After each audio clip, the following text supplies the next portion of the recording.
হঠাৎ করেই আমার শুভ বয়ফ্রেন্ডের বন্ধুরা ফোন করে বলে যে তুমি শুভ শ্রাদ্ধে আসবে না। আমি কি করব? আমি বললাম হ্যাঁ অবশ্যই আসবো। তারপরে রেডি হওয়া স্টার্ট করে দিলাম। আমরা কি পাগল চুদা নাকি? আমরা কি এই দেখতে এসছি মারা? হ্যাঁ, এই দেখতে এসছি মারা, কে মরেছে না মরেছে মারা।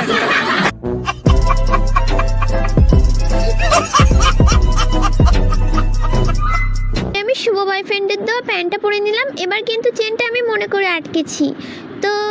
আর শুভ তুমি চেন আটকেও না, আমার ভালো লাগে না। তুমি চেনটা খুলে দাও, আমিও আসছি। চেনটা খুলে রাখো, কখন কি লাগে সমস্যা নেই, আমি থাকবো তোমার সঙ্গে। अरे कहना क्या चाहते हो?